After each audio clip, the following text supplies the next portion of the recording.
प्यारे दोस्तों, अस्सलामुअलैकुम वरहमतुल्लाहि वबरकातुहू। प्यारे दोस्तों, मेरा नाम है नदीम और मैं अपने चैनल हाकसार नॉलेज में आपको खुशामदीद कहता हूँ। प्यारे दोस्तों, आज हम बात करेंगे कि पेंसिल की इजाद कैसे हुई, इसकी इब्तिदा कैसे हुई और मौजूदा शक्ल में कैसे पहुँची। प्यारे दोस्तों, लिखने का तसव्वुर खासा कदीम है, इसी तरह पेंसिल से लिखने का तसव्वुर भी कोई नया नहीं। पेंसिल लातीनी ज़ुबान का लफ्ज़ है जिसे कदीम लातीनी में पेंसिलिस कहा जाता है। इसे कार्बन की एक किस्म यानी ग्रेफाइट से तैयार किया जाता है। कहते हैं कि 1565 या इससे कुछ साल पहले शुमाली इंग्लिस्तान के गाँव के लोगों ने देखा कि इनके करीब वाक़े पहाड़ जो ग्रे नॉट्स कहलाते थे में हल्के काले रंग के पत्थर हैं। उन्होंने इसे लेड समझा। उनकी कोई भेड़ किसी ऐसे पत्थर से रगड़ खाती थी तो भेड़ पर काले निशान लग जाते थे। उन्होंने इन पत्थरों को तराश कर उसकी स्टिक्स बना ली। वो इन स्टिक्स को अपनी भेड़ों पर निशान लगाने के लिए इस्तेमाल किया करते थे। ये पत्थर ग्रेफाइट के थे जो कार्बन की एक किस्म है। ग्रेफाइट को पेंसिल के तौर पर इस्तेमाल करने की इब्तिदा यहीं से हुई थी। 1565 में इंग्लिस्तान में ग्रेफाइट की कान दरियाफ्त हुई तो बड़ी तेज़ी से इसका रवाज बढ़ा और लोग लिखने के लिए इसका इस्तेमाल करने लगे। ग्रेफाइट का पत्थर बड़ा नरम होता है, इतना नरम कि इसकी बनाई हुई स्टिक्स आसानी से टूट जाती है।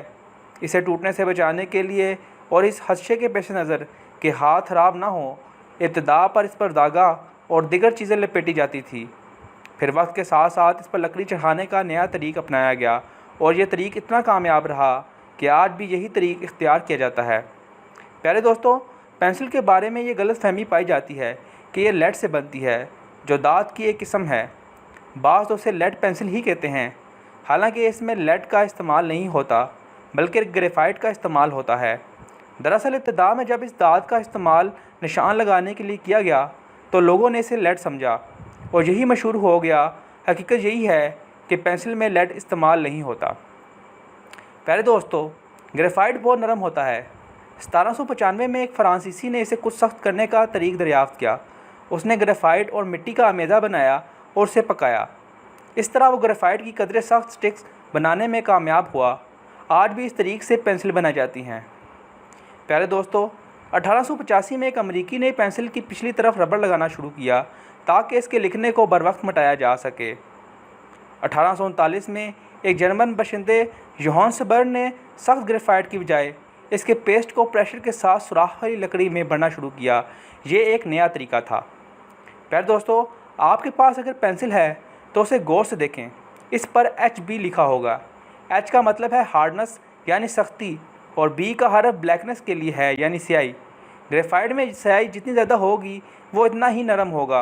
H और B हरूफ ग्रेफाइट की सख्ती और नरमी को मापने का एक निज़ाम है।